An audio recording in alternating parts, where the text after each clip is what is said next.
Hi ಸ್ನೇಹಿತರೆ, welcome to K National Academy. Good morning all my dear friends. ಇವತ್ತು G P ಎಸ್ ಟಿಗೆ ಸಂಬಂಧಿಸಿದಂತೆ ನಿಮಗೆ ಗೊತ್ತಿರುವ ಹಾಗೆ 2019 ಕ್ವಶನ್ ಪೇಪರ್ನ ಡಿಸ್ಕಸ್ ಮಾಡ್ತಾ ಹೋಗ್ತಾ ಇದ್ವಿ.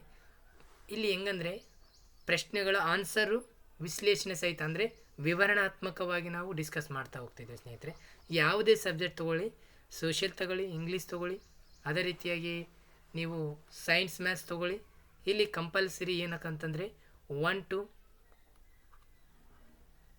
50 ಅಂದರೆ 1ರಿಂದ 50 ಕ್ವಶನ್ಗಳು MCQ ಇರ್ತವೆ ಕಡ್ಡಾಯವಾಗಿ. ಪೇಪರ್ 2 ನೆಕ್ಸ್ಟ್ ನೋಡಿ, ಪೇಪರ್ 2 ಅಲ್ಲಿ ಇದು ನಿಮಗೆ ಅತ್ಯಂತ ಅವಶ್ಯಕವಾದಂಥ ಮಾಹಿತಿ ಅಂತಲೇ ಹೇಳ್ಕೋಬೋದು. ಏನು ಮಾಹಿತಿ ಅಂತಂದಾಗ ಇಲ್ಲಿ 2019 ಪ್ರಶ್ನೆ ಪತ್ರಿಕೆ ನಾನು ನಿಮ್ಮ ಮುಂದೆ ತಂದಿದ್ದೀನಿ ಸ್ನೇಹಿತರೆ. ಇವತ್ತು 2019 ಪೇಪರ್. ಸ್ನೇಹಿತರೆ, ಇಲ್ಲಿ ಯಾರೆಲ್ಲ ನಮ್ಮ ಚಾನಲನ್ನು ಹೊಸದಾಗಿ ವೀಕ್ಷಣೆ ಮಾಡ್ತಾ ಇದ್ರಲ್ಲ, ಬೆಲ್ ಬಟನ್ ಕ್ಲಿಕ್ ಮಾಡುವ ಮೂಲಕ ಸಬ್ಸ್ಕ್ರೈಬ್ ಆಗಿ, ನಿಮಗೆ ಇಷ್ಟ ಆದರೆ ಲೈಕ್ ಮಾಡಿ ಮತ್ತು ನಿಮ್ಮ ಸ್ನೇಹಿತರಿಗೂ ಕೂಡ ಶೇರ್ ಮಾಡಿ. ಇಲ್ಲಿ ನೋಡಿ ಸ್ನೇಹಿತರೆ, ಇವತ್ತು ನಾವು ಡಿಸ್ಕಸ್ ಮಾಡಲು ಹೊರಟಿರ್ತಕ್ಕಂಥ ಪ್ರಶ್ನೆ ಪತ್ರಿಕೆ ಯಾವುದಂದರೆ GPSTR 2019 ಸೋಷಿಯಲ್ ಸೈನ್ಸ್, ಸಮಾಜ ವಿಜ್ಞಾನ ಶಿಕ್ಷಕರಿಗೆ ಅತ್ಯಂತ ಉಪಯುಕ್ತ ಮಾಹಿತಿ ಅಂತ ನಾವು ಹೇಳಬಹುದು. ಯಾಕಂತಂದಾಗ 2019 ಇರ್ಬೋದು, 2017 ಇರ್ಬೋದು, 2022. ಇಲ್ಲಿ ನೋಡಿ 2019ರಲ್ಲಿ ಇಲ್ಲಿ ಏನಾಗುತ್ತೆ ಅಂತಂದಾಗ ಹೇಳ್ತೀನಿ ಒಂದು ಸೆಕೆಂಡು. ಇಲ್ಲಿ ಪ್ರತಿಯೊಂದು ಡಿಸ್ಟಿಕ್ಕು ಬೇರೆ ಬೇರೆ ರೀತಿಯಾಗಿ ಎಕ್ಸಾಮ್ ನಡೀತು 2017ರಲ್ಲಿ. 2019ರಲ್ಲಿ ಏನಾಗುತ್ತೆ ಅಂತಂದಾಗ HK ಮತ್ತು ನಾನ್ HK ಸಪ್ರೇಟ್ ಎಕ್ಸಾಮ್ ನಡೀತೆ ಸ್ನೇಹಿತರೆ. 2022ರಲ್ಲಿ ಏನು ಮಾಡ್ತಾರೆ, HK ಮತ್ತು ನಾನ್ HK ಸೇರಿ ಒಂದೇ ಎಕ್ಸಾಮ್ ಮಾಡ್ತಾರೆ. ಇಲ್ಲಿ ನೋಡಿ ಎಷ್ಟು ಅನುಕೂಲ ಆಗಿತ್ತು 2017ರಲ್ಲಿ ಅಂದರೆ, ಇಲ್ಲಿ ಒಂದು ಕ್ಯಾಂಡಿಡೇಟು 4 ಎಕ್ಸಾಮ್ ಬರಿಬಹುದಿತ್ತು, 4 ಡಿಸ್ಟಿಕ್ ಹಾಕಿ ಎಕ್ಸಾಮ್ ಬರಿಬಹುದಿತ್ತು. ಹೇಗೆ ಬರಿಬಹುದಿತ್ತು ಅಂತಂದಾಗ ಇಲ್ಲಿ ಫಸ್ಟ್ ಎಕ್ಸಾಮ್ ಅಟೆಂಪ್ಟ್ ಆದನಂದರೆ ಅಲ್ಲಿ ಎಲಿಜಿಬಲ್ ಆಗಿಲ್ಲ ಅಂದರೆ ಸೆಕೆಂಡ್ ಕೂಡ ಎಲಿಜಿಬಲ್ ಆಗಿಲ್ಲ, ಥರ್ಡ್ ಆದರೂ ಎಲಿಜಿಬಲ್ ಆದರು. ಈ ರೀತಿ ಆಗಿಬಿಟ್ರೆ ಸ್ನೇಹಿತರೆ ಎಲ್ಲರೂ. ಏನಂದರೆ 4 ಎಕ್ಸಾಮ್ನಲ್ಲಿ 1 ಎಕ್ಸಾಮ್ ಎಲಿಜಿಬಲ್ ಆದರೆ ಅವರು ಅಪಾಯಿಂಟ್ ಆಗಿಬಿಟ್ರು. ಯಾವಾಗ 2017ನೇ ಇಸ್ವಿಯಲ್ಲಿ. ಅದೇ ರೀತಿ 2019ರಲ್ಲಿ HK ಮತ್ತು ನಾನ್ HK ಅಂತೇಳ್ಬಿಟ್ಟು ಬೇರೆ ಬೇರೆ ಎಕ್ಸಾಮ್ ನಡೆಸಿದ್ರು. ಅದು ಏನಾಯಿತು, ಅದು ಕೂಡ ಒಂದು ಹೆಲ್ಪ್ ಆಯಿತು. HK ನಾನ್ HK ಅಂದರೆ HK ಫಸ್ಟ್ ಬರೆದು ನಾನ್ HK ಬರೆದ್ರೆ ಅಂದರೆ ನಾನ್ HK ಎಲಿಜಿಬಲ್ ಆದರು, HK ಬರಲಿಲ್ಲ, HK ಎಲಿಜಿಬಲ್ ಆದರು, ನಾನ್ HK ಬರಲಿಲ್ಲ. ಎರಡರಾಗ ಒಂದು ಎಲಿಜಿಬಲ್ ಆದರೆ ಅವರು ಕೂಡ ಏನಾದರೂ ಜಾಬ್ ತೊಗೊಂಡ್ರು. ಆದರೆ 2022ರಲ್ಲಿ ಸ್ವಲ್ಪ ತೊಂದರೆ ಆಯಿತು ಕ್ಯಾಂಡಿಡೇಟ್ಸ್ಗೆ. ಏನು ತೊಂದರೆ ಆಯಿತು ಅಂದರೆ HK ನಾನ್ HK ಎರಡೂ ಎಕ್ಸಾಮ್ ಎಟ್ ಅ ಟೈಮ್ ಒಂದೇ ಎಕ್ಸಾಮ್ ಆಯಿತು. ಅಲ್ಲಿ ಸ್ವಲ್ಪ ಸಮಸ್ಯೆ ಆಯ್ತು ಅಂತ ಕೂಡ ಹೇಳ್ಬೋದು ಸ್ನೇಹಿತರೆ. ಓಕೆ, ಇರಲಿ. ಇದು ನೋಡಿರಿ 18/5/2019ರಲ್ಲಿ ನಡೆದಿರ್ತಕ್ಕಂಥ ಪ್ರಶ್ನೆ ಪತ್ರಿಕೆ. ಅಂದರೆ 2019ರಲ್ಲಿ ಬರೆದಿದ್ರಿ ಸ್ನೇಹಿತರೆ. ಎಲ್ಲರೂ ಯಾರೆಲ್ಲ ಬರೆದಿದ್ದೀರಿ ಅವರು ನಿಮ್ಮ ಹತ್ರ ಕ್ವಶನ್ ಪೇಪರ್ ಇರುತ್ತೆ. ಬಟ್ ಇದನ್ನು ಕೂಡ ನೋಡ್ಕೊಳ್ರಿ. ನೋಡಿ, ಪದವೀಧರರ ಪ್ರಾಥಮಿಕ ಶಾಲಾ ಶಿಕ್ಷಕರ ಸಮಾಜ ವಿಜ್ಞಾನ ಪ್ರಶ್ನೆ ಪತ್ರಿಕೆ ಸ್ನೇಹಿತರೆ. D.Ed ಇದ್ದವರಿಗೂ ಕೂಡ ಅವಕಾಶ ಐತೆ. ಡಿಗ್ರಿಯಲ್ಲಿ ಏನು ಸಬ್ಜೆಕ್ಟ್ ತೊಗೊಂಡೈತೆ ಅದ್ರ ಮೇಲೆ ಡಿಪೆಂಡ್ ಅಪಾನ್. ಓಕೆನಾ ಸ್ನೇಹಿತರೆ? ಓಕೆ, ಸ್ಟಾರ್ಟ್ ಮಾಡೋಣ. ಮತ್ತೊಮ್ಮೆ ಯಾರೆಲ್ಲ ಹೊಸದಾಗಿ ವೀಕ್ಷಣೆ ಮಾಡ್ತಿದ್ರಲ್ಲ ಅವ್ರು ಮಾತ್ರ ಸಬ್ಸ್ಕ್ರೈಬ್ ಮಾಡೋದು ಮರಿಬೇಡಿ. ನೋಡಿ, ನಮಗೆ ಇಲ್ಲಿ ಟೈಮ್ ಏನಿರುತ್ತೆ ಅದೆಲ್ಲ ಟೈಮ್ ವೇಸ್ಟ್ ಮಾಡೋದು ಬೇಡ. ಡೈರೆಕ್ಟ್ ಕ್ವಶನ್ಗೆ ಹೋಗ್ತಾ ಇದ್ದೀನಿ ಸ್ನೇಹಿತರೆ. ಕ್ವಶನ್ ಯಾವ ರೀತಿ ಇರುತ್ತೆ ಅನ್ನೋದು ನಾವು ಡಿಸ್ಕಸ್ ಮಾಡ್ತಾ ಹೋಗೋಣ. ಇಲ್ಲಿ ಫಸ್ಟ್ ಒಂದು ಕ್ವಶನ್ನು ಈ ರೀತಿ ಇದೆ ನೋಡಿ. ನನಗೆ ಎಟ್ ಎ ಟೈಮು ಒಂದಿದ್ರೆ 6 ಈ ಕಡೆ ಇದೆ, 2 ಇದೆ ಈ ಕಡೆ. ಡಿಸ್ಕಸ್ ಎರಡೂ ಎಟ್ ಎ ಟೈಮ್ ಹೋಗಿಬಿಡ್ತೀನಿ ಸ್ನೇಹಿತರೆ. ಸಾಮಾನ್ಯ ಶಕ ನೋಡಿ, ಇಲ್ಲಿ 1524ರಲ್ಲಿ ಗೋವಾದ ವೈಸ್ರಾಯ್ ಆಗಿ ಭಾರತಕ್ಕೆ ಬಂದ ಪೋರ್ಚುಗೀಸ್ ಯಾರು? ನೋಡಿ, ಇಲ್ಲಿ ಇವು ಎಲ್ಲವೂ ಯಾವ ಪುಸ್ತಕದಿಂದ ಬಂದಿದೆ ಅಂತ ಹೇಳ್ತಾ ಅಂದರೆ ನಮ್ಮಲ್ಲಿ ಇರ್ತಕ್ಕಂಥ ಟೆಕ್ಸ್ಟ್ ಬುಕ್ 9th 10th ಅದು ಬಿಟ್ಟು ಬೇರೆ ಯಾವ ಪುಸ್ತಕದಿಂದ ಬಂದಿಲ್ಲ ಸ್ನೇಹಿತರೆ. 8th 9th 10th ಎಲ್ಲವೂ ಅದರಲ್ಲೇ ಇದ್ದಾವೆ ಕ್ವಶನು. ಅವು ಕೂಡ ನಾನು ನಿಮಗೆ ಪ್ರೂಫ್ ಸಮೇತ ತೋರಿಸ್ತಾ ಹೋಗ್ತೀನಿ ನೆಕ್ಸ್ಟ್ ಮುಂದಿನ ವಿಡಿಯೋದಲ್ಲಿ. ಓಕೆನಾ ಸ್ನೇಹಿತರೆ? ಓಕೆ, ಇಲ್ಲಿ ನೋಡಿರಿ, ಸುಮಾರು ವಾಸ್ಕೋ ಡಿ ಗಾಮ 1498ರಲ್ಲಿ ಜಲಮಾರ್ಗ ಕಂಡುಹಿಡಿತೇನೆ. 1498ರಲ್ಲಿ. ಜಲಮಾರ್ಗ ಕಂಡುಹಿಡಿಯಲು ಕಾರಣ ನಮಗೆಲ್ಲ ಗೊತ್ತು, ಕಾನ್ಸ್ಟಾಂಟಿನೋಪಲ್ ನಗರವು 1453 ಮುಚ್ಚಿ ಹೋಗುತ್ತೆ. ಆ ಸಂದರ್ಭದಲ್ಲಿ ಐರೋಪ್ಯ ದೇಶಗಳಿಗೆ ಅನಿವಾರ್ಯವಾಗಿ ಏನು ಮಾಡಬೇಕಾಗತ್ತೆ ಅಂತಂದಾಗ ದಾರಿಯ ಅವಶ್ಯಕತೆ ಇರುತ್ತೆ. ಹಾಗಾಗಿ ಅಲ್ಲಿ ವ್ಯಾಪಾರ ಸೂಕ್ತವಾಗಿ ಅಥವಾ ಚೆನ್ನಾಗಿ ನಡಿಬೇಕಂದ್ರೆ ಅಲ್ಲಿ ಏನಾಗುತ್ತೆ, ಒಂದು ಅವಶ್ಯಕತೆ ಇರುತ್ತೆ, ನೀಡಿರುತ್ತೆ ದಾರಿ. ಹಾಗಾಗಿ 1498 ವಾಸ್ಕೋಡಿಗಾಮನು ಭಾರತಕ್ಕೆ ಜಲಮಾರ್ಗವನ್ನು ಐಡೆಂಟಿಫೈ ಮಾಡ್ತಾನೆ, ಕಂಡುಹಿಡಿತಾನೆ. ಓಕೆನಾ. ಆಗ ಇವನು ಸುಮಾರು ಭಾರತಕ್ಕೆ 3 ಬಾರಿ ಬಂದು ಹೋಗ್ತಾನೆ. ಒನ್ ಟೈಮ್ ಜಲಮಾರ್ಗ ಕಂಡುಹಿಡಿದು ರಿಪೀಟ್ ಹೋಗ್ತಾನೆ. ಇಲ್ಲಿ ಇರ್ತಕ್ಕಂಥ ಮಸಾಲ ಪದಾರ್ಥಕ್ಕೆ ಮಾರು ಹೋಗ್ತಾನೆ. ವ್ಯಾಪಾರ ಮಾಡ್ಬೇಕಂತೇಳಿ ರಿಪೀಟ್ ಬರ್ತಾನೆ. ಅಲ್ಲಿ ತನ್ನ ಅನುಯಾಯಿಗಳನ್ನೇ ಅಲ್ಲಿರ್ತಕ್ಕಂಥ ತಮ್ಮ ದೇಶಕ್ಕೆ ಹೋಗಿ ಏನು ಮಾಡ್ತಾನೆ, ಅನೇಕ ರೀತಿಯ ಜನರನ್ನು ಕರ್ಕೊಂಡು ಬರ್ತಾನೆ. ನೆಕ್ಸ್ಟ್ ಟೈಮು ಮತ್ತೆ ಒಂದು ಟೈಮ್ ಹೋಗ್ತಾನೆ, ಮತ್ತೆ ಕರ್ಕೊಂಡು ಬರ್ತಾನೆ. ಈ ರೀತಿ ಮಾಡ್ತಾನೆ. ಸೊ ಇಲ್ಲಿ ಏನು ಆನ್ಸರ್ ಆಗುತ್ತೆ ಅಂತಂದಾಗ ನೋಡಿ ಸ್ನೇಹಿತರೆ, ಸರಿಯಾದ ಎಡ್ವರ್ಡ್ ಸ್ಪೆನ್ಸರ್ ಇಲ್ಲಿ ಸೆನ್ಸರ್ ಆನ್ಸರ್ ಅನ್ಬೋದು. ಬಟ್ ಇಲ್ಲಿ ಸರಿಯಾದ ಅಕ್ಯುರೇಟ್ ಆದ ಆನ್ಸರ್ ಯಾವುದಪ್ಪ ಅಂದರೆ ವಾಸ್ಕೋಡಿಗಾಮ. ವೈಸರಾಗಿ ಭಾರತಕ್ಕೆ ಬಂದ ಪೋರ್ಚುಗೀಸ್ ಅಂತ ಕೇಳಿದ್ದಾರೆ 24ರಲ್ಲಿ. ಇಲ್ಲಿ ಆ್ಯಕ್ಚುಲಿ ಕನ್ಫ್ಯೂಸ್ ಆಗುವಂಥ ಒಂದು ಕ್ವಶನ್ ಅಂತಲೇ ಹೇಳ್ಬೋದು. ವಾಸ್ಕೋಡಿಗಾಮ ಎಲ್ಲಿ ವೈಸರಾಯಿ ಆಗಿದ್ನರಿ ಅಂತ ಕ್ವಶನ್ ಕೂಡ ಬರ್ಬೋದು. ಇಲ್ಲಿ ಎಡ್ಮಂಡ್ ಸ್ಪೆನ್ಸರ್ ಕೂಡ ಆನ್ಸರ್ ಅಂತ ಹೇಳಿದ್ರು ಕೂಡ, ಬಟ್ ಇಲ್ಲಿ ಸರಿಯಾದಂಥ ಉತ್ತರ ಕೊಟ್ಟಿರ್ತಕ್ಕಂಥದ್ದು ವಾಸ್ಕೋಡಿಗಾಮ. ಇಲ್ಲಿ ವಾಸ್ಕೋಡಿಗಾಮ ಅಂತ ನಾವು ಹೇಳ್ಬೋದು ಸ್ನೇಹಿತರೆ. ಸೆಕೆಂಡ್ ಒಂದು ಕ್ವಶನ್ ನೋಡು. ಇವರನ್ನು ಧರ್ಮ ಸುಧಾರಣೆಯ ಉಷತಾರೆ ಎನ್ನುವರು. ಧರ್ಮ ಸುಧಾರಣೆಯ ಉಷತಾರೆ ಅಂತ ಯಾರನ್ನು ಕರೀತಾರೆ ಅಂದರೆ, ಇಲ್ಲಿ ಸರಿಯಾದಂಥ ಉತ್ತರ ಸಡನ್ಲಿ ಹೋಗ್ತೀವಿ ನಾವು ಮಾರ್ಟಿನ್ ಲೂಥರ್ ಹಾಕ್ಬಿಡ್ತೀವಿ. ಆಲ್ಮೋಸ್ಟ್ ಎಲ್ಲರಿಗೂ ಅದೇ ಮಾರ್ಟಿನ್ ಲೂಥರ್ ಅಂತ ಹಾಕ್ಬಿಡ್ತೀವಿ. ಇದು ತಪ್ಪು. ಮಾರ್ಟಿನ್ ಲೂಥರು ಜಾನ್ ವೈಕ್ಲಿಫ್ ಇದು ಸರಿಯಾದಂಥ ಉತ್ತರ ಸ್ನೇಹಿತರೆ. ಜಾನ್ ವೈಕ್ಲಿಫ್ ಸರಿಯಾದಂಥ ಒಂದು ಉತ್ತರ ಅಂತ ಹೇಳ್ಬೋದು. ಏನು ಅಂತಂದಾಗ ಇಲ್ಲಿ ಜಾನ್ ವೈಕ್ಲಿಫ್ ಅವರು ಏನು ಮಾಡ್ತಾರೆ, ಪ್ರೊಟೆಸ್ಟೆಂಟ್ ಧರ್ಮದ ಸುಧಾರಣೆ ಪ್ರವರ್ತಕ. ಪ್ರೊಟೆಸ್ಟೆಂಟು ಮತ್ತು ಇಲ್ಲಿ ಕ್ಯಾಥಲಿಕ್ ಅವೆಲ್ಲ ಬರ್ತವೆ, ಅದು ನೋಡ್ಕೊಳ್ರಿ, ಗೊತ್ತಾಗುತ್ತೆ ನಿಮಗೆ. ನೋಡಿರಿ, ಪ್ರೊಟೆಸ್ಟೆಂಟ್ ಧರ್ಮದ ಒಬ್ಬ ಪ್ರಮುಖ ಪ್ರವರ್ತಕ ಅಂತ ಕೂಡ ನಾವಿಲ್ಲಿ ಹೇಳ್ಬೋದು. ಪ್ರಮುಖ ಪ್ರವರ್ತಕ ಅಂತ ನಾವು ಹೇಳ್ಬೋದು ಸ್ನೇಹಿತರೆ. ಸೊ ಮಾರ್ಟಿನ್ ಲೂಥರ್ ಗೊತ್ತು, ಮತ ಸುಧಾರಣೆಯ ಚಳವಳಿಯ ಒಬ್ಬ ಧ್ರುವತಾರೆ ಅಂತ ಹೇಳ್ಬೋದು. ಮತ ಸುಧಾರಣೆಯ ಧ್ರುವತಾರೆ ಅಂತ ನಾವು ಮತ ಸುಧಾರಣೆ ಅಂತ ಹೇಳ್ಬೋದು. ಇಲ್ಲಿ ಧರ್ಮ ಸುಧಾರಣೆ ಅಂತ ಕೇಳಿದ್ದಾರೆ. ಸೊ ಇಲ್ಲಿ ಉಷತಾರೆ ಅಂತ ಕೇಳಿದ್ದಾರೆ. ಓಕೆ, ಇಲ್ಲಿ ನೋಡ್ರಿ 6ನೇದು, ಮೊದಲೆರಡು ಪದಗಳಿಗಿರುವ ಸಂಬಂಧವನ್ನು ಗುರುತಿಸಿ ಮತ್ತು 3ನೆಯ ಪದಕ್ಕೆ ಹೊಂದುವ ಸರಿಯಾದ ಆಯ್ಕೆಯನ್ನು ಬರೆಯಿರಿ. ರೋಜರ್ ಬೇಕನ್ ಕೇಳಿದರೆ ಮದ್ದಿನ ಪುಡಿಯ ಉಪಯೋಗ ಅಂತ ಕೇಳಿದ್ದಾರೆ. ಜಾಕೋಬ್ ನ್ಯೂಫರ್ ಅಂತ ಕೇಳಿದರೆ ಇಲ್ಲಿ ಸರಿಯಾದಂಥ ಉತ್ತರ ಸಿಜೇರಿಯನ್. ನೋಡಿ ಇಲ್ಲಿ ಸಿಜೇರಿಯನ್ ಶಸ್ತ್ರಚಿಕಿತ್ಸೆ. ಸೊ ನೋಡಿ ಇವ್ರು ಜಾಕೋಬ್ ಇಲ್ಲಿದೆ ನೋಡಿ, ಜಾಕೋಬ್ ನ್ಯೂಫರ್ ಅದರಲ್ಲ, ಅವರು ಪತ್ನಿಯ ಮೇಲೆ ಯಶಸ್ವಿ ಸಿಜೇರಿಯನ್ ಶಸ್ತ್ರಚಿಕಿತ್ಸೆಯನ್ನು ಮೊದಲು ನಡೆಸ್ತಾರೆ. ತಮ್ಮ ಪತ್ನಿಯ ಮೇಲೆ ಮೊದಲಾಗಿ ಶಸ್ತ್ರಚಿಕಿತ್ಸೆಯನ್ನು ನಡೆಸಿರ್ತಕ್ಕಂಥ ವ್ಯಕ್ತಿ ಯಾರತ್ತಪ್ಪ ಅಂದರೆ ಜಾಕೋಬ್ ನ್ಯೂಫರ್. ಯಾಕಂದರೆ ಬೇರೆ ಇದ್ರ ಮೇಲೆ ಬೇರೆಯವರಿಗೆ ಅನ್ವಯ ಆಗದಂತೆ ಮೊದಲವಾಗಿ ತಮ್ಮ ಸಂಬಂಧಿಕರಲ್ಲೇ ಮಾಡಬೇಕನ್ನೋ ಒಂದು ದೃಢ ನಿರ್ಧಾರ ಮಾಡಿ ಏನು ಮಾಡ್ತಾರೆ ಅಂತಂದಾಗ ಸಿಜೇರಿಯನ್ನನ್ನು ತನ್ನ ಪತ್ನಿಗೆ ಮಾಡ್ತಾರೆ. ಇವರು ತನ್ನ ಪತ್ನಿಗೆ ಪ್ರಥಮವಾಗಿ ಮಾಡಿ ಅದನ್ನು ಯಶಸ್ಸು ಕಾಣ್ತಾರೆ. ಓಕೆ, ನೆಕ್ಸ್ಟ್ ಕ್ವಶನ್ ನೋಡಿ ಸ್ನೇಹಿತರೆ. 3ನೇ ಕ್ವಶನ್ ಈ ರೀತಿ ಇದೆ. 3ನೇದು,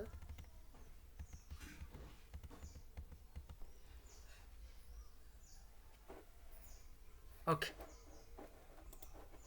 ಇಲ್ಲಿ ನೋಡಿ, ಎಡ್ಮಂಡ್ ಸ್ಪೆನ್ಸರ್ ಅವರ ಕೃತಿಯನ್ನು ಗುರುತಿಸಿ. ಎಡ್ಮಂಡ್ ಸ್ಪೆನ್ಸರ್ ಅವರು ಬರೆದಿರ್ತಕ್ಕಂಥ ಕೃತಿ ಯಾವುದು ಅಂತ ಕೇಳಿದರೆ, ಎಡ್ಮಂಡ್ ಸ್ಪೆನ್ಸರ್ ಅವರು ಬರೆದಿರ್ತಕ್ಕಂಥ ಕೃತಿ ಯಾವುದು? ಪ್ರಸಿದ್ಧ ಮಹಾಕಾವ್ಯ ಅಂತಲೂ ಕೂಡ ಹೇಳ್ಬೋದು. ಒಂದು ಪ್ರಸಿದ್ಧ ಮಹಾಕಾವ್ಯ ಅಂತ ಹೇಳಿದ್ರೆ fairy queen. This is Edmund Spencer written by Edmund Spencer.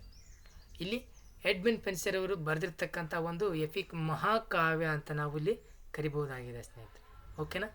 So next, ಕೆಳಕಂಡವುಗಳಲ್ಲಿ ನೋಡ್ರಿ, ಮಾನವತಾವಾದದ ಪಿತಾಮಹ ಎಂದು ಯಾರನ್ನ ಕರೀತಾರೆ? ನೋಡ್ರಿ, ಎಲ್ಲವೂ 10th 8th 9th ಪಿತಾಮಹ ಎಂದು ಯಾರನ್ನು ಕರೀತಾರೆ ಅಂತಂದ, ಮಾನವತಾವಾದದ ಪಿತಾಮಹ ಫ್ರಾನ್ಸಿಸ್ಕೋ.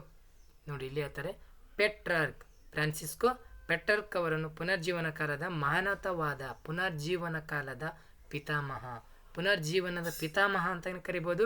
ಮಾನವತಾವಾದದ ನೋಡ್ರಿ ಮಾನವತಾವಾದದ ಪಿತಾಮಹ ಅಂತ ಕರಿಬೋದು, ಇಲ್ಲವ ಇಟಲಿಯ ಪುನರ್ಜೀವನದ ಪಿತಾಮಹ, ಪುನರ್ಜೀವನದ ಪಿತಾಮಹ ಅಂತ ಕರಿಬೋದು. ಡಿವೈನ್ ಕಾಮಿಡಿ, ಡಾಂಟೆಯವರು ಬರ್ತಿರ್ತಕ್ಕಂಥ ಡಿವೈನ್ ಕಾಮಿಡಿ ನೋಡಿ, ಬಿಕಾಸಿಯೋ, ಇವೆಲ್ಲ ನಾವು ನೋಡಬೇಕಾಗತ್ತೆ ಸ್ನೇಹಿತರೆ. ಒಂದನ್ನು ನೋಡ್ತಾ ಹೋದಾಗ ನಮಗೆ ಈಸಿಯಾಗಿ ಅರ್ಥ ಆಗ್ತವೆ. ಇವೆಲ್ಲ ಬಂದಿರತಕ್ಕಂಥದ್ದು 8th 9th 10th. ಓಕೆ, ಇದೆಲ್ಲ ಇದು ನೋಡ್ರಿ ಮಾನವತಾವಾದ ಪಿತಾಮಹ 8th ಬಂದಿರತಕ್ಕಂಥದ್ದು, ಇದು ಕೂಡ 8th ಬಂದಿರತಕ್ಕಂಥದ್ದು. ಓಕೆನಾ. ಕೆಳಗಿನವುಗಳಲ್ಲಿ ತಪ್ಪಾಗಿರುವ ಹೇಳಿಕೆಯನ್ನು, ತಪ್ಪಾಗಿರುವ ಜೋಡಿಯನ್ನು ಗುರುತಿಸಿ ಅಂತ ಕೇಳ್ತಾ ಇದ್ದಾರೆ. ಇಲ್ಲಿ ಯಾವುದು ಜೋಡಿ ತಪ್ಪಾಗಿದೆ ಅಂತ ಹೇಳ್ಬೋದು. ನೋಡ್ರಿ ಇಲ್ಲಿ ತಪ್ಪಾಗಿರುವ ಇದಂದರೆ ಟಾಸ್ಮಾನ್ ರಾಕಿ ಪರ್ವತಗಳು, ಇದು ತಪ್ಪಾಗಿದೆ. ಟಾಸ್ಮಾನ್ ಅನ್ನೋ ಒಬ್ಬ ವ್ಯಕ್ತಿ ಏನಪ್ಪ ಅಂದರೆ ಪರಿಶೋಧಕ. ಅವರು ನೋಡಿ ಟ್ಯಾಸ್ಮನಿಯಾ ಅಥವಾ ನ್ಯೂಜಿಲ್ಯಾಂಡ್ನನ್ನು ಕಂಡುಹಿಡಿತಾರೆ. ರಾಕಿ ಪರ್ವತ ಕಂಡುಹಿಡಿಯಲ್ಲ, ಇದು ನ್ಯೂಜಿಲ್ಯಾಂಡ್ ಪರ್ವತವನ್ನು ಕಂಡುಹಿಡಿತಾರೆ. ಯಾರು? ಟಾಸ್ಮಾನ್ ಅವರು. ಆದರೆ ರಾಕಿ ಪರ್ವತ ಅವರು ಕಂಡುಹಿಡಿಯಲ್ಲ. ಯಾವುದು ಕಂಡುಹಿಡಿತಾರೆ ಅಂದರೆ ನೋಡ್ರಿ, ಟಾಸ್ಮಾನ್ ಅವರು ನ್ಯೂಜಿಲ್ಯಾಂಡ್ನಲ್ಲಿರ್ತಕ್ಕಂಥ ಒಂದು ರವಿ ಪರ್ವತ ಅಥವಾ ಅಲ್ಲಿ ಒಂದು ನ್ಯೂಜಿಲ್ಯಾಂಡ್ನಲ್ಲಿ ಬರ್ತಕ್ಕಂಥ ಒಂದು ರವಿ ಪರ್ವತಗಳನ್ನು ಐಡೆಂಟಿಫೈ ಮಾಡ್ತಾರೆ. ಬಟ್ ಇಲ್ಲಿ ರಾಕಿ ಪರ್ವತ ಈಸ್ ರಾಂಗ್, ರಾಕಿ ಪರ್ವತ ರಾಂಗ್ ಅಂತ ನಾವಿಲ್ಲಿ ರಾಂಗ್ ಅಂತೇಳಿ ಟಾಸ್ಕನಿಯಾ ಮತ್ತು ನ್ಯೂಜಿಲೆಂಡ್ನಲ್ಲಿ ಕಂಡುಹಿಡಿತಾರೆ ಅವರು. ಯಾರಂದರೆ ಟಾಸ್ಮಾನ್. ಅಡ್ಸಂಟ್ ಕೆನಡಾ ಇದೆ ನೋಡಿ. ಆರ್ನಾಲ್ಡೋ ಕಾರ್ನೆಜ್ Mexico. John Cabot Newfoundland ಅಂತ ನಾವು ಹೇಳ್ಬೋದು.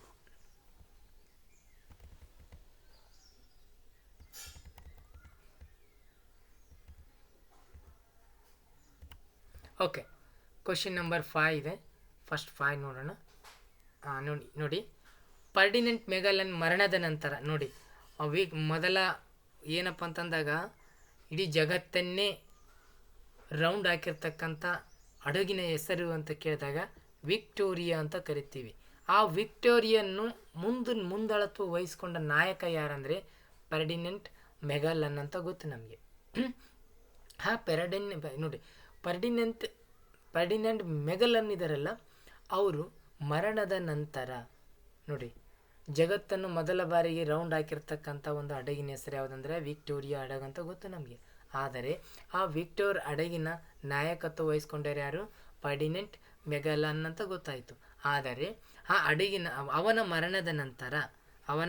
ಮರಣದ ನಂತರ ಈ ಹಡಗಿನ ನಾಯಕತ್ವವನ್ನು ವಹಿಸ್ಕೊಂಡವರು ಯಾರು ಅಂತಂದಾಗ ನೋಡಿ ಸರಿಯಾದಂಥ ಉತ್ತರ 4ನೇದು ಜಾನ್ ಸೆಬಾಸ್ಟಿಯನ್ ಎಲ್ಕಾನೋ. ನೋಡಿ ಜಾನ್ ಸೆಬಾಸ್ಟಿಯನ್ ಎಲ್ಕಾನೋ ಇದು ಸರಿಯಾದಂಥ ಉತ್ತರ ಅಂತ ನಾವಿಲ್ಲಿ ಹೇಳ್ಬೋದು ಸರ್. ಇವರು ಜಗತ್ತಿನ ಸುತ್ತುವರೆದ ಮೊದಲ ನಾವಿಕ ಯಾರಪ್ಪ ಅಂತಂದಾಗ ಫರ್ಡಿನೆಂಟ್ ಮೆಗಲನ್ನು. ಅವನ ಮರಣ ನಂತರ ಜಾನ್ ಸೆಬಾಸ್ಟಿಯನ್ ಎಲ್ಕಾನೋ. ಇಲ್ಲಿ ನೋಡ್ರಿ ನೆನಪಿರ್ರಿ, ಒಂದು ಕ್ವಶನ್ ಹೆಂಗೆ ಕೇಳ್ತಾನೆ ಗೊತ್ತಾ? ಜಸ್ಟ್ ಒಂದು ಕ್ವಶನ್ ಫರ್ಡಿನೆಂಟ್ ಮೆಗಲನ್ ಬಗ್ಗೆ ಕೇಳೋದು ಡೌಟು. ಇಲ್ಲಿ ಜಾನ್ ಸೆಬಾಸ್ಟಿಯನ್ ಎಲ್ಕಾನೋ ಇದಾರಲ್ಲ, ಒಂದು ಕ್ವಶನ್ ಈಗ ಕೇಳ್ತಾನೆ ನೋಡ್ರಿ. ಏನು ಕೇಳ್ತಾನಂದರೆ ಜಗತ್ತಿನ ಸುತ್ತುವರಿಸಿದ ಮೊದಲ ನಾವಿಕ. ನೋಡ್ರಿ ವಿಕ್ಟೋರಿಯಾ ಹಡಗನ್ನು ಜಗತ್ತಿನ ಮೊದಲ ಬಾರಿಗೆ ಸುತ್ತುವರಿಸಿದ ನಾವಿಕ ಯಾರಂತ ಕೇಳ್ತಾರೆ. John Sebastian ಎಲ್ಕಾನೋ. ಯಾಕಂತಂದಾಗ ಇವನು ಡೆತ್ ಆಗಿಬಿಟ್ಟಿರ್ತಾನೆ, ಇವನು ಮರಣ ಆಗಿಬಿಟ್ಟಿರ್ತಾನೆ. ಆದರೆ ಫರ್ಡಿನೆಂಟ್ ಮೆಗಲನ್ನು ನಾಯಕತ್ವ ಮೊದಲ ವ್ಯಕ್ತಿ, ಬಟ್ ಅವನ ಡೆತ್ ಆಗ್ತಾನಲ್ಲ, ಮರಣದ ನಂತರ ಇವನಾಗ್ತಾನಲ್ಲ, ಹಾಗಾಗಿ ಇವನೇ ಸುತ್ತುವರೆದಿರ್ತಕ್ಕಂಥ ಒಬ್ಬ ಮೊದಲ ನಾವಿಕ ಅಂತ ನಾವಿಲ್ಲಿ ಹೇಳ್ಬೋದು. ಸೊ ಇಲ್ಲಿ ನೋಡಿ ಹನಿ ಬೆಸೆಂಟರನ್ನು ಶ್ವೇತ ಸರಸ್ವತಿ ಎಂದು ಕರೆಯುತ್ತಾರೆ. ಹನಿ ಬೆಸೆಂಟರು ಭಗವದ್ಗೀತೆಯನ್ನು ಇಂಗ್ಲೀಷಿಗೆ ಅನುವಾದ ಮಾಡಿದರು. ಇಲ್ಲಿ ಹೇಳಿಕೆಗಳು ಕೊಟ್ಟಿದ್ದಾರೆ, ಈ ಹೇಳಿಕೆಗಳನ್ನು ನಾವು ನೋಡಬೇಕಾಗತ್ತೆ. ಸೊ ನೋಡಿ ಹನಿ ಬೆಸೆಂಟ್ ಶ್ವೇತ ಸರಸ್ವತಿ ಎಂದು ಕರೆಯುತ್ತಾರೆ. ಮತ್ತು ಅವರಿಗೆ ಏನಪ್ಪ ಅಂತಂದಾಗ ಹನಿ ಬೆಸೆಂಟ್ ಅವರು ಭಗವದ್ಗೀತೆಯನ್ನು ಇಂಗ್ಲೀಷಿಗೆ ಅನುವಾದ ಮಾಡಿದರು. ಎಸ್, ಶ್ವೇತ ಸರಸ್ವತಿ ಇದು ಸರಿಯಾಗಿದೆ. ಇದು ನೋಡ್ರಿ ನಮಗೆ 10th ಸಿಗ್ಬೋದು. ಹನಿ ಬೆಸೆಂಟರು ಭಗವದ್ಗೀತೆಯನ್ನು ಇಂಗ್ಲೀಷಿಗೆ ಭಾಷಾಂತರಿಸಿ ಅನುವಾದಿಸಿದರು. ಎಸ್, ಎ ಮತ್ತು ಆರ್ ಎರಡೂ ಸರಿ. ಆರಿನ ಸರಿಯಾದ ವಿವರಣೆಯಾಗಿದೆ. ಸರಿಯಾದಂಥ ಉತ್ತರ 8. ಓಕೆ ಸ್ನೇಹಿತರೆ, ಯಾರೆಲ್ಲ ವೀಕ್ಷಣೆ ಮಾಡ್ತಿದ್ರೆಲ್ಲ ತಪ್ಪದೆ ಸಬ್ಸ್ಕ್ರೈಬ್ ಆಗಿ. ಸಬ್ಸ್ಕ್ರೈಬ್ ಆಗ್ತಾ ಇಲ್ಲ ಅಂತ ಗೊತ್ತಾಗ್ತಾ ಇದೆ, ಸ್ವಲ್ಪ ಸಬ್ಸ್ಕ್ರೈಬ್ ಆಗಿ ಅಂತ ಹೇಳ್ತಾ ಇದೆ. ಓಕೆನಾ ಸ್ನೇಹಿತರೆ? ಓಕೆ ನೋಡಿರಿ, ನೈನ್ ಕ್ವಶನ್ ಏನಿದೆ ಅಂತೇಳಿ ಒಂದು ಸ್ಟೇಟ್ಮೆಂಟ್ ಕೊಟ್ಟಿದ್ದಾರೆ.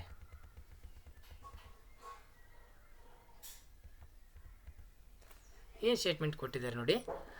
ಮಹಾಪುರುಷರು ಇಂದಿಲ್ಲ, ಆದರೆ ಪ್ರಪಂಚದ ಇತಿಹಾಸದ ಮಹಾನ್ ಪುರುಷರ ಆತ್ಮಚರಿತ್ರೆಗಳು ಮಾತ್ರ ಇನ್ನೂ ಉಳಿದಿವೆ. ಸೊ ನೋಡಿ, ಇಲ್ಲಿ ನೋಡಿ ಕ್ವಶನ್ ಹಿಂಗೆ ಕೇಳಿದ್ದಾರೆ.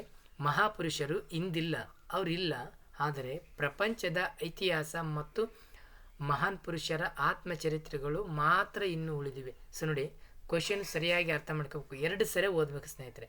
ಫಸ್ಟ್ ಟೈಮ್ ಓದಿದರೆ ಅರ್ಥ ಆಗಲಿಲ್ಲ, ಸಡನ್ಲಿ ಹೋಗಿಬಿಡ್ತೀವಿ ಅವಸರ ಮಾಡಿ, ಅಲ್ಲಿ ರಾಂಗ್ ಆಗಿಬಿಡುತ್ತೆ. ಹಾಗಾಗಿ 2 ಸರಿ ಓದ್ಬೇಕು ಕ್ವಶನ್ನು. ಇಲ್ಲಿ ನೋಡಿ ಏನಿದೆ ಅಂತಂದಾಗ, ಮಹಾಪುರುಷರು ಇಂದಿಲ್ಲ, ಈ ಸ್ಟೇಟ್ಮೆಂಟ್ ಹೇಳಿದವರು ಯಾರು ಅಂತ ಕೇಳಿದ್ದಾರೆ. ಇಲ್ಲಿ ಥಾಮಸ್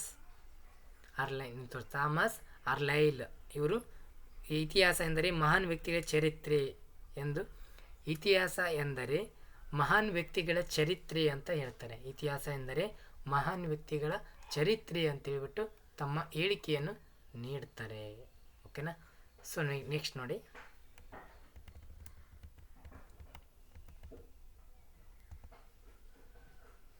ಓಕೆ ಇಲ್ಲಿ ಒಂದು ಕ್ವಶನ್ ಇದೆ.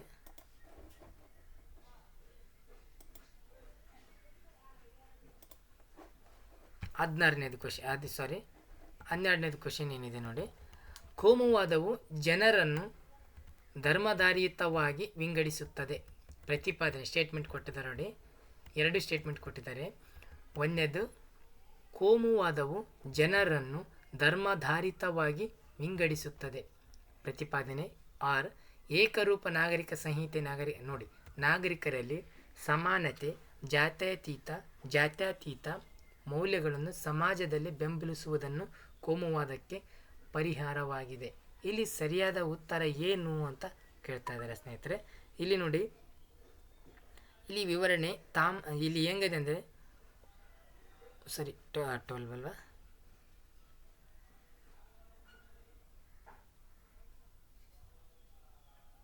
ಎಸ್ ಸರಿಯಾದಂಥ ಉತ್ತರ ಎ, ಆರ್ ಎರಡು ಸರಿ ಇದ್ದಾವೆ. ಆರಿಗೆ ಸರಿಯಾದಂಥ ಒಂದು ಉತ್ತರ ಯಾವುದಂದರೆ ಎ ಕರೆಕ್ಟ್ ಆಗಿದೆ. ಇಲ್ಲಿ ಏನಪ್ಪ ಅಂದರೆ, ಕೋಮುವಾದ ಏನಿದೆಯಲ್ಲ, ಇದು ಏಕರೂಪ ನಾಗರಿಕ ಸಂಹಿತೆ ನೋಡಿ, ಸಮಾಜದಲ್ಲಿ ಸಮಾನತೆ ಮೂಡಿಸುವ ಮೂಲಕ ಕೋಮುವಾದಗಳಂಥ ಸಮಸ್ಯೆಗಳಿಗೆ ಪರಿಹಾರ ನೀಡುತ್ತೆ. ಏಕರೂಪ ನಾಗರಿಕ ಸಂಹಿತೆ ಐತಲ್ಲ, ಸಮಾನತೆ ಮತ್ತು ಜಾತ್ಯತೀತ ಮೌಲ್ಯಗಳನ್ನು ಸಮಾಜದಲ್ಲಿ ಬೆಂಬಲಿಸಿ ಅದಕ್ಕೆ ಏನು ಅಂದರೆ ಸೂಕ್ತವಾದ ಒಂದು ಪರಿಹಾರವನ್ನು ಒದಗಿಸುತ್ತದೆ ಅಂತ ಹೇಳ್ಬೋದು ಸ್ನೇಹಿತರೆ.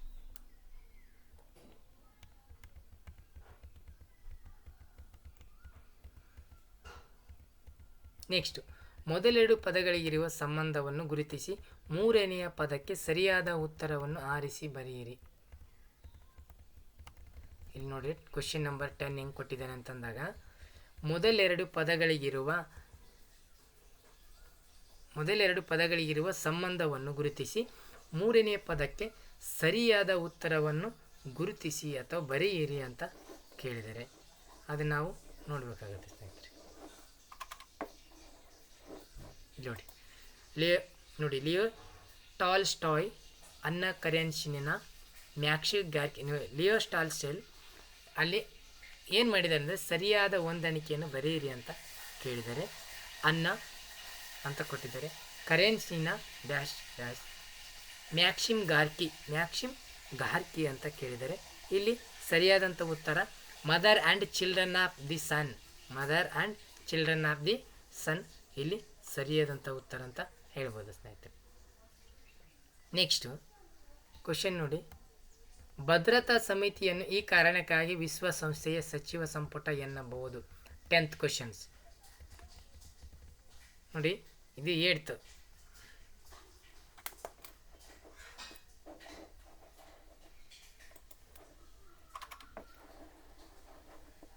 ನೋಡಿ ಇಲ್ಲಿ 10ನೇ ತರಗತಿಯ ವಿಶ್ವಸಂಸ್ಥೆ ಅಂತ ಪಾಠ ಬರುತ್ತೆ, ಅದರಲ್ಲಿ ಕೇಳಿರ್ತಕ್ಕಂಥ ಕ್ವಶನ್. ಭದ್ರತಾ ಸಮಿತಿಯನ್ನು ಈ ಕಾರಣಕ್ಕಾಗಿ ವಿಶ್ವಸಂಸ್ಥೆಯ ಸಚಿವ ಸಂಪುಟ ಎಂದು ಕರೆಯಲಾಗಿದೆ ಅಂತ ಕೇಳ್ತಾ ಇದ್ದಾರೆ. ಇಲ್ಲಿ ನೋಡ್ರಿ ಏನಪ್ಪ ಅಂದರೆ ವಿಶ್ವಸಂಸ್ಥೆಯ ಮಹಾಕಾರ್ಯದರ್ಶಿಯ ಹೆಸರನ್ನು ಸೂಚಿಸುವುದರಿಂದ ಇದು ಕ್ವಶನ್ ಕೇಳಿದರೆ, ವಿಶ್ವದ ಎಲ್ಲ ಪ್ರಮುಖ ನಿರ್ಧಾರಗಳನ್ನು ಇಲ್ಲಿ ಕೈಗೊಳ್ಳುವುದರಿಂದ, ಈ ಸಮಿತಿಯನ್ನು ಅಮೆರಿಕವು ಕಾಯಂ ಸದಸ್ಯ ಆಗಿರುವುದರಿಂದ, ಅಂತಾರಾಷ್ಟ್ರೀಯ ನ್ಯಾಯಾಲಯದಿಂದ ನ್ಯಾಯಾಧೀಶರ ನೇಮಕ ಪಾತ್ರ. ನೋ, ಇದು ಅಲ್ಲ, ಇದು ಅಲ್ಲ, ಇದು ಅಲ್ಲ. ಸರಿಯಾದಂಥ ಉತ್ತರ ಎರಡನೇದು ಸ್ನೇಹಿತರೆ. ಸರಿಯಾದಂಥ ಉತ್ತರ ಎರಡನೇದಾಗುತ್ತೆ. ಹೇಗಾಗುತ್ತೆ ಅಂದರೆ ಪ್ರತಿಯೊಂದು ನಿರ್ಧಾರಗಳನ್ನು ಈ ಭದ್ರತಾ ಸಮಿತಿಯನ್ನು ವಿಶ್ವಸಂಸ್ಥೆ ಸಚಿವ ಸಂಪುಟ ಭದ್ರತಾ ಸಮಿತಿಯಲ್ಲಿ ಎಲ್ಲವೂ ಇರ್ತಕ್ಕಂಥ ನಿರ್ಧಾರಗಳನ್ನು ಕೈಗೊಳ್ತಾರೆ, ಅಲ್ಲಿ ಒಂದು ಜಾರಿಗೆ ಬರ್ತವೆ ಅನ್ನೋದು ನಾವಿಲ್ಲಿ ನೋಡ್ಬೋದು ಸ್ನೇಹಿತರೆ. ಓಕೆ, ನೆಕ್ಸ್ಟ್ ಕ್ವಶನ್ ನೀವು 10th ಬುಕ್ಕಲ್ಲಿ ನೋಡ್ರಿ ಅದನ್ನು.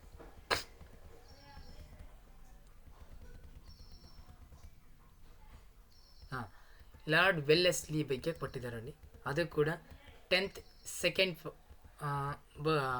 ಲೆಸನ್ನಲ್ಲಿ ನೋಡ್ರಿ, ನಿಮಗೆ ಈಸಿಯಾಗಿ ಅರ್ಥ ಆಗುತ್ತೆ.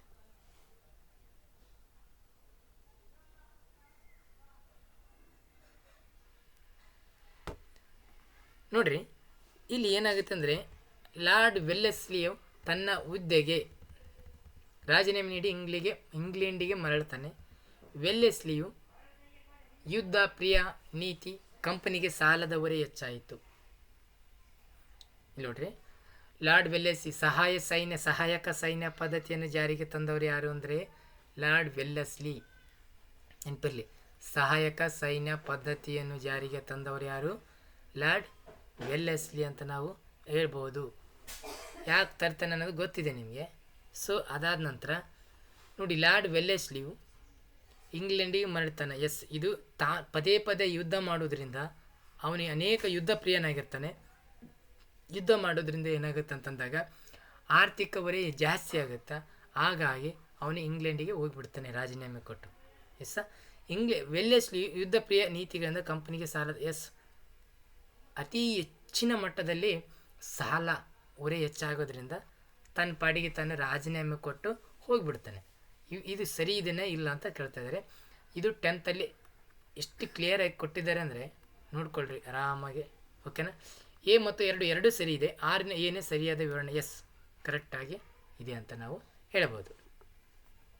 ನೆಕ್ಸ್ಟ್, ಗ್ರಾಮೀಣ ಸ್ಥಳೀಯ ಸರ್ಕಾರ ಪ್ರಾಥಮಿಕ ಘಟಕ. ನೋಡಿರಿ, ಗ್ರಾಮೀಣ ಸ್ಥಳೀಯ ಸರ್ಕಾರದ ಪ್ರಾಥಮಿಕ ಒಂದು ಘಟಕ ಅಂತಂದರೆ ಇಲ್ಲಿ ನಾವು ಹೇಳ್ತೀವಿ ಗ್ರಾಮ ಸಭಾ.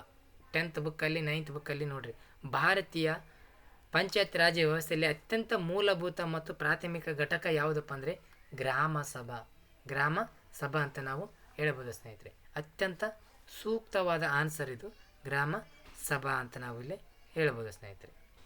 Okay, next question.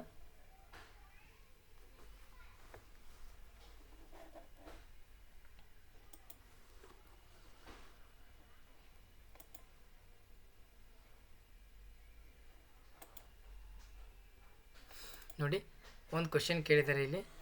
ನೋಡಿ ಏನು ಕೇಳಿದ್ದಾರೆ ಅನ್ನೋದು ಇಂಪಾರ್ಟೆಂಟು. ತುಂಬ ಈಸಿನೇ ಕೇಳಿದ್ದಾರೆ ಕ್ವಶನ್. ಇದು ಕೂಡ ಒಂದು 10th ಬುಕ್ಕಲ್ಲಿ ನಾವು ನೋಡ್ಬೋದು. 10th ಬುಕ್ಕಲ್ಲಿ ನೋಡ್ಬೋದು, ರಾಷ್ಟ್ರೀಯ ಪರಿಶಿಷ್ಟ ಜಾತಿ ಪರಿಶಿಷ್ಟ ಪಂಗಡಗಳ ರಾಷ್ಟ್ರೀಯ ಆಯೋಗವನ್ನು ಈ ವರ್ಷ ಪ್ರತ್ಯೇಕಿಸಲಾಯಿತು. ಈ ವರ್ಷ ಡಿವೈಡ್ ಮಾಡಲಾಯಿತು. ಮೊದಲು ಏನಿದು ಒಂದೇ ಇತ್ತು. ರಾಷ್ಟ್ರೀಯ ಪರಿಶಿಷ್ಟ ಜಾತಿ ಮತ್ತು ಪರಿಶಿಷ್ಟ ಪಂಗಡ ಇವು ಮೊದಲೇ ಒಂದೇ ಒಂದು ಇದರಲ್ಲಿ ಆಯೋಗದಲ್ಲಿ ಬರ್ತಾ ಇದ್ವು. ಆನಂತರ ರಾಷ್ಟ್ರೀಯ ಆಯೋಗವು ವರ್ಷವನ್ನು ಪ್ರತ್ಯೇಕ ಮಾಡಲಾಯಿತು. ಯಾವಾಗ ಅಂತ ಕೇಳಿದಾಗ, ಸೊ ನೋಡಿ ಇಲ್ಲಿ ಸರಿಯಾದಂಥ ಉತ್ತರ 2003ರಲ್ಲಿ 89ನೇ ಸಂವಿಧಾನ ತಿದ್ದುಪಡಿಯಲ್ಲಿ. ನೋಡಿ, 89ನೇ ಸಂವಿಧಾನ ತಿದ್ದುಪಡಿಯಲ್ಲಿ ಏನಂದರೆ 2003ರಲ್ಲಿ ಅದನ್ನು ಏನು ಮಾಡಿದ್ರು ಅಂದರೆ ಪರಿಶಿಷ್ಟ ಜಾತಿ ಮತ್ತು ಪರಿಶಿಷ್ಟ ಪಂಗಡವನ್ನು ಪ್ರತ್ಯೇಕ ಮಾಡಿದರು. ಅದು ನೆನಪಿರಲಿ. ಇನ್ನೊಂದು ಕೇಳ್ತಾನೆ ಈ ಸರಿ, ಇದಕ್ಕೆ ಲಿಂಕ್ ಆಗಿರ್ತಕ್ಕಂಥ ಒಂದು ಕ್ವಶನ್ ಆಲ್ರೆಡಿ ನಿಮ್ಗೆ ಗೆಸ್ ಮಾಡಿದ್ದೀರಿ. ಯಾವುದಂದರೆ SC ಇಂಟರ್ ರಿಸರ್ವ್ ಎಷ್ಟನೇ ತಿದ್ದುಪಡಿ ಅಥವಾ SC ಕರ್ನಾಟಕದಲ್ಲಿ ಬಗ್ಗೆ ಕ್ವಶನ್ ಕೇಳ್ತಾನೆ. ಎಷ್ಟನೇ ಶೆಡ್ಯೂಲ್ಗೆ ಹಾಕ್ಬೋದು ಅಂತ ಕೇಳ್ಬೋದು. ಅಥವಾ ಎಷ್ಟು ವಿಭಾಗಗಳದಾವ ಅಂತ ಕೇಳ್ಬೋದು, ಎಷ್ಟರಿಂದ ಎಷ್ಟಕ್ಕೆ ಏರಿಸಲು ಸೂಚಿಸಲಾಗಿದೆ ಅಂತ ಕೇಳ್ಬೋದು. ಈ ರೀತಿ ನಾವು ನೋಡ್ತಾ ಹೋಗ್ತೀವಿ. ಚಾರ್ಲ್ಸ್ ನೋಡ್ರಿ, ಮೆಟ್ಕಾಫ್ ಅವರ ಪ್ರಕಾರ ಪ್ರತಿಯೊಂದು ಹಳ್ಳಿಯು ಸಾಪೇಕ್ಷವಾಗಿ, ಸ್ವಯಂಪೂರ್ಣವಾಗಿ ಮತ್ತು ಸ್ವತಂತ್ರವಾಗಿದೆ, ಆದ್ದರಿಂದ ಹಳ್ಳಿಗಳನ್ನು ಹೀಗೆ ಕರೆಯಬಹುದು ಅಂತ ಕೇಳ್ತಾರೆ. ನೋಡ್ರಿ, ಚಾರ್ಲ್ಸ್ ನೋಡಿ, ಚಾರ್ಲ್ಸ್ ಮೆಟ್ಕಾಫ್ ಅವರ ಪ್ರಕಾರ ಪ್ರತಿಯೊಂದು ಹಳ್ಳಿಯು ಸಾಪೇಕ್ಷವಾಗಿ, ಸ್ವಯಂಪೂರ್ಣ ಮತ್ತು ಸ್ವತಂತ್ರವಾಗಿದೆ, ಆದ್ದರಿಂದ ಹಳ್ಳಿಗಳನ್ನು ಹೀಗೆಂದು ಕರೆಯಬಹುದು. ಹೇಗೆ ಕರಿಬಹುದು ಅಂದರೆ ಪುಟ್ಟ ಗಣರಾಜ್ಯಗಳು ಅಂತ ಕರಿಬಹುದಂತ ಒಂದು ಹೇಳಿಕೆ ನೀಡ್ತಾರೆ. ಪುಟ್ಟ ಗಣರಾಜ್ಯವನ್ನಾಗಿ ಕರಿಬಹುದು. ಚಾರ್ಲ್ಸ್ ನೋಡಿ ಮೆಟ್ಕಾಫ್ ಅವರು, ಇದು 10th ನಾವು ನೋಡಬಹುದು. ಚಾರ್ಲ್ಸ್ ನೋಡಿ ಮೆಟ್ಕಾಫ್ ಅವ್ರ ಬಗ್ಗೆ 10th ಕೂಡ ನಾವು ನೋಡಬಹುದಾಗಿದೆ. ನೆಕ್ಸ್ಟು, ಸಂವಿಧಾನದ ಈ ವಿಧಿಯು ಭಾರತ ರಾಷ್ಟ್ರಪತಿಗಳ ಸ್ಥಾನ ಅವಕಾಶ ನೀಡಿದೆ. ನೋಡ್ರಿ, ಸಂವಿಧಾನದ 52ನೇ ವಿಧಿಯು ರಾಷ್ಟ್ರಪತಿ ಸ್ಥಾನಕ್ಕೆ ಅವಕಾಶ ನೀಡುತ್ತದೆ. ಎಷ್ಟನೇ ವಿಧಿ? 52ನೇ ವಿಧಿ ರಾಷ್ಟ್ರಪತಿಯವರ ಬಗ್ಗೆ ತಿಳಿಸುತ್ತೆ. 54ನೇದು ಚುನಾವಣೆ ಬಗ್ಗೆ ತಿಳಿಸುತ್ತೆ. 54ನೇದು ಏನು ಗೊತ್ತಾ? ಚುನಾವಣೆ ಬಗ್ಗೆ ತಿಳಿಸುತ್ತಂತ ನಾವು ಹೇಳ್ಬೋದು ಸ್ನೇಹಿತರೆ. ಅದೇ ನಮ್ಮ ಸಂವಿಧಾನದಲ್ಲಿ ಪ್ರಧಾನಮಂತ್ರಿಗೆ 74ನೇ ವಿಧಿ ತಿಳಿಸುತ್ತೆ. ಆದರೆ ಉಪ ಪ್ರಧಾನಿ ಇರಬೇಕೆಂದು ನಿಯಮವಿಲ್ಲ. ನಮ್ಮ ಭಾರತದ ದೇಶದಲ್ಲಿ ಉಪ ಪ್ರಧಾನಿಗೆ ಅವಕಾಶ ನೀಡಿಲ್ಲ. ಇದು ನೆನಪಲ್ಲಿ ಕ್ವಶನ್ ರೈಸ್ ಆಗಿದೆ. ನಮ್ಮ ಭಾರತೀಯ ರಾಷ್ಟ್ರೀಯ ಹೇಳಿಕೆ ಕೊಟ್ಬಿಡ್ತಾರೆ ಏನಂದರೆ 74/7 ಅಂದರೆ ಬಾರಿ 7. ಇದರಲ್ಲಿ ಉಪ ಪ್ರಧಾನಿಗೆ ಅವಕಾಶ ನೀಡಿಲ್ಲ, ಸಮರ್ಥವಾಗಿ ವಿವರಿಸಿ. ಈ ರೀತಿ ಕ್ವಶನ್ ಕೇಳಿದಾಗ ನಮ್ಮ ಭಾರತದ ಸಂವಿಧಾನದಲ್ಲಿ ಉಪ ಪ್ರಧಾನ ಹುದ್ದೆಯು ಸೃಷ್ಟಿ ಇಲ್ಲ, ಆದರೆ ಮಾಡಬಹುದು, ಮಾಡದೇ ಇರಬಹುದು. Yes okay. ಸಂವಿಧಾನದ ಈ ವಿಧಿಯು ಅಸ್ಪೃಶ್ಯತೆಯನ್ನು ನಿಷೇಧಿಸುತ್ತದೆ. ನಮ್ಗೆ ಗೊತ್ತಿದೆ. 17ನೇ ವಿಧಿ ನೋಡ್ರಿ, ಈಗೇನಾಗುತ್ತಂದರೆ ನಮ್ಮ ಸಂವಿಧಾನದಲ್ಲಿ ಸಮಾನತೆ ಹಕ್ಕುಗಳು ಬರ್ತವೆ. ಅದು ನೋಡ್ರಿ 20ರೊಳಗೆ ಇರ್ತಕ್ಕಂಥ 11ರಿಂದ 20ರೊಳಗೆ ಇರ್ತಕ್ಕಂಥ ಎಲ್ಲವೂ ಸಮಾನತೆಯ ಬಗ್ಗೆ ತಿಳಿಸ್ತವೆ. 17, 18ನೇದು ಬಿರುದುಗಳ ರದ್ದತಿ, 16, 19, 20, 21 ಸ್ವಾತಂತ್ರ್ಯದ ಹಕ್ಕು, ವಾಕ್ ಸ್ವಾತಂತ್ರ್ಯದ ಹಕ್ಕು, ಜೀವಿಸುವ ಹಕ್ಕು 21. ಈ ರೀತಿ 21A ಏನಪ್ಪ ಅಂದರೆ ಕಡ್ಡಾಯ ಶಿಕ್ಷಣದ ಹಕ್ಕು. ಈ ರೀತಿ ನಾವು ನೋಡ್ತಾ ಹೋಗ್ಬೇಕಾಗತ್ತೆ ಸ್ನೇಹಿತರೆ. ನೋಡಿರಿ, 17ನೇ ವಿಧಿ ಏನು ಮಾಡುತ್ತೆ ಅಂತಂದಾಗ ಇಲ್ಲಿ ಅಸ್ಪೃಶ್ಯತೆ ನಿಷೇಧ ಬಗ್ಗೆ ತಿಳಿಸುತ್ತದೆ ಅಂತ ನಾವಿಲ್ಲಿ ಹೇಳ್ಬೋದು. ಜಾತ್ಯತೀತ ಎಂಬ ಪದವು ನೋಡಿ, ಇಲ್ಲಿ ಕ್ವಶನ್ ಹಿಂಗಿದೆ.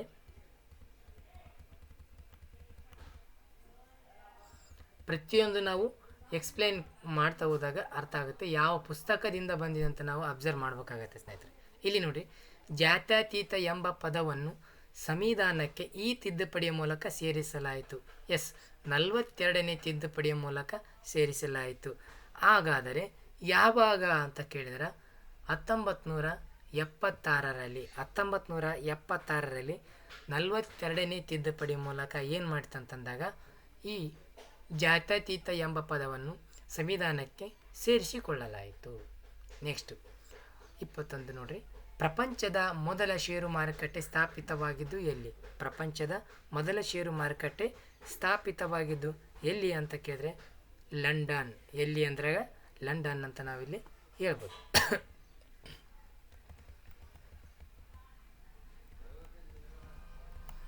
ನೆಕ್ಸ್ಟ್ ನೋಡ್ರಿ, 18 ಕ್ವಶನ್ನು, ಸಾಮಾಜಿಕ ವಿಕಾಸದ ಪರಿಕಲ್ಪನೆಗೆ ಕಾರಣವಾದ ಕೃತಿ ಯಾವುದು? ನೋಡ್ರಿ, ಸಾಮಾಜಿಕ ವಿಕಾಸದ ಪರಿಕಲ್ಪನೆಗೆ ಕಾರಣವಾದ ಕೃತಿ.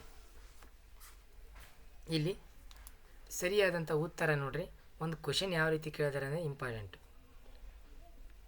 ಫಸ್ಟ್ ಪ್ರಿನ್ಸಿಪಲ್ಸ್ ನೋಡ್ರಿ, ಸಾಮಾಜಿಕ ವಿಕಾಸದ ಪರಿಕಲ್ಪನೆಗೆ ಕಾರಣವಾದ ಕೃತಿ ಯಾವುದಂದರೆ ಫಸ್ಟ್ ಪ್ರಿನ್ಸಿಪಲ್ಸ್. ಸರಿಯಾದಂಥ ಉತ್ತರ 4ನೇದು. ಇಲ್ಲಿ ಇನ್ನೊಂದು ಏನಂತಂದರೆ ಫಸ್ಟ್ ಪ್ರಿನ್ಸಿಪಲ್ಸ್ ವಿಲಿಯಂ ಗ್ರಹಂ ನೋಡಿ, ಇಲ್ಲಿ ಒಂದು ಏನಾಗುತ್ತೆ ಅಂದರೆ ಫೋಕ್ ವೇಸ್ ಎಂಬ ಕೃತಿಯಲ್ಲಿ ಇದನ್ನು ವಿವರಿಸಲಾಗಿದೆ. ಇದಕ್ಕೆ ಇನ್ನೊಂದು ಹೆಸರು ಫೋಕ್ ವೇಸ್ ಅಂತ ಕರಿತೀವಿ. ಫೋಕ್ ವೇಸ್ ಇದು ವಿಲಿಯಂ ಗ್ರಹಂ ಅವರು ಬರೆದಿರ್ತಕ್ಕಂಥದ್ದು. ಯಾವುದು? William Graham. William Graham Sumner ಅಂತೇಳಿ ಬರೀತಾರೆ. ಇದು ಯಾವುದಂದರೆ ಫಸ್ಟ್ ಪ್ರಿನ್ಸಿಪಲ್ಸ್. ಇದಕ್ಕೆ ಏನಂತ ಕರೀತಾರೆ ಅಂದರೆ ಫೋಕ್ ವೇಸ್ ಅಂತ ಕರಿಬೋದು. ಭಾರತೀಯ ರಿಸರ್ವ್ ಬ್ಯಾಂಕ್ ಸ್ಥಾಪನೆಗೊಂಡದ್ದು ಯಾವಾಗ?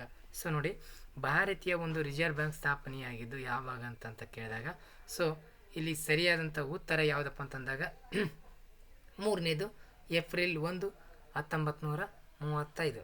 ಏಪ್ರಿಲ್ 1, 1935 ಏನಾಗುತ್ತೆ ಅಂತಂದಾಗ ಒಂದು ರಿಸರ್ವ್ ಬ್ಯಾಂಕ್ ಸ್ಥಾಪನೆ ಆಯಿತು. ಅಧಿಕೃತವಾಗಿ ಕಾರ್ಯ ಆರಂಭ ಮಾಡುತ್ತೆ. ಅಧಿಕೃತವಾಗಿ ಏನು ಮಾಡುತ್ತೆ? ಕಾರ್ಯ ಆರಂಭ ಮಾಡುತ್ತೆ ಅಂತ ನಾವು